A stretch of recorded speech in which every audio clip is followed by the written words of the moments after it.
इन्होंने ईवीएम को अपने हाथों की मशीन बना लिया है। हम किसी ना जनता को मानते हैं ना किसी संविधान को मानते हैं। सिर्फ ना देना इस बात को दर्शाता है कि कोई ना कोई घोटाला है और दाल में कुछ काला है। ये सरकार एक ऐसी सरकार है जो अपने आप को तानाशाह समझते हैं। देश के हर एक कोने से आवाज आएगी कि ईवीएम हटाओ और देश बचाओ। अगर आप ईवीएम नहीं हटा सकते तो हमारी पर्ची हमारे हाथ में, जो ईवीएम बनाती है जो कंट्री, वहां पर भी इजराइल में भी ईवीएम नहीं है। कांग्रेस का कार्यकर्ता लगातार जो है वो राहुल गांधी की यात्रा को लेकर आवाज उठा रहा है। ईवीएम हटाओ देश बचाओ का नारा दिया गया है। वो चाह रहे हैं कि ईवीएम से चुनाव ना हो, बैलेट पेपर से चुनाव हो।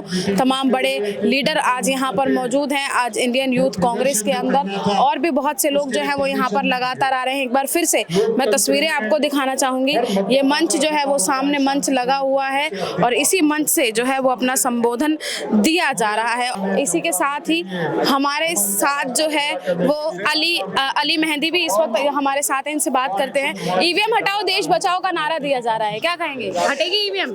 देखिए, सबसे बड़ी बात तो ये है कि अगर पूरा देश इस बात को कह रहा है कि ईवीएम हटाओ तो कोई तो बात होगी।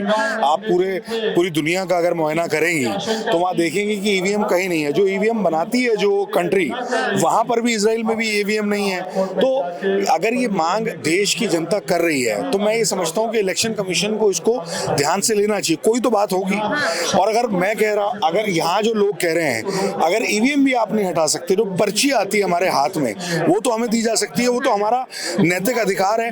उसको भी देने से सरकार या इलेक्शन कमीशन क्यों घबरा रहा है, ये एक बहुत बड़ा सवालिया निशान है।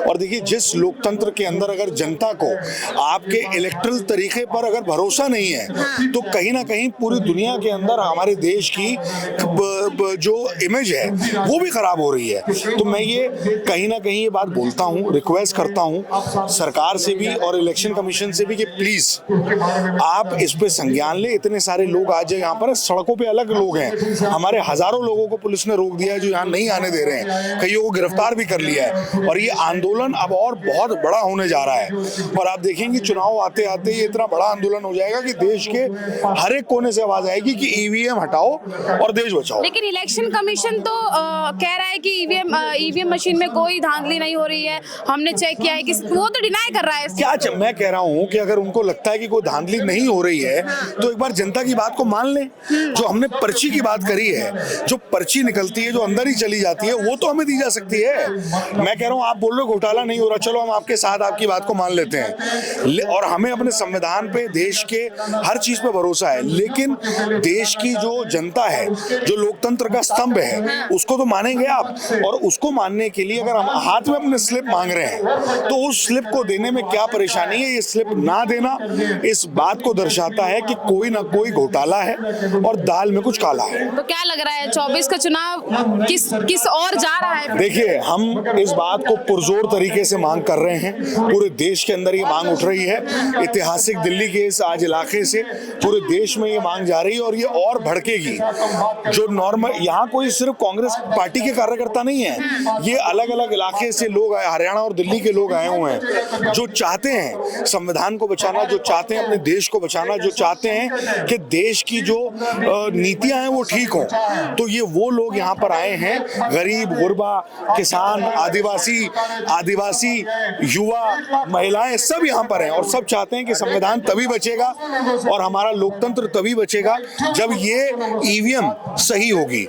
अगर आप ईवीएम नहीं हटा सकते तो हमारी पर्ची हमारे हाथ में दे, हमारी मांग है। 24 में अगर बदलाव होता है, देखने को मिलता है और सत्ता में दूसरी पार्टी आती है तो क्या ईवीएम 100% हम तो इस बात को बोल ही रहे हैं कि ईवीएम को, जो ईवीएम कांग्रेस पार्टी लेके आई थी उसका एक तरीका दूसरा था, लेकिन इन्होंने ईवीएम को अपने हाथों की मशीन बना लिया है। और आप मुझे बताइए कि अगर बड़ी बड़ी चीजें हैंग हो सकती हैं, मोबाइल हैंग हो सकते हैं, सैटेलाइट हैंग हो सकती है, तो ईवीएम क्यों नहीं हैंग हो सकती? तो ये सवाल पूछना कोई गलत नहीं है, इस पर सवाल करना कोई गलत बात नहीं है। कांग्रेस पार्टी आएगी तो इस सिस्टम को जरूर दूर करेगी, क्योंकि हम लोग लोकतंत्र को मानते हैं, संविधान को बचाने की लड़ाई लड़ते हैं और लड़ते रहेंगे। लेकिन आपने अभी कहा कि जब कांग्रेस के टाइम पे ईवीएम थी तब जो है वो इस तरीके की चीजें नहीं हुई थी, लेकिन सवाल ये भी उठ रहा है कि जब जितने समय कांग्रेस की सरकार रही और ईवीएम से वोट हुए तो क्या कांग्रेस की साइड से भी धांधली की? देखिए, एक बार हुआ ना, जब ईवीएम आई तो एक बार वो क्या कहते हैं कांग्रेस की जब सरकार आई थी,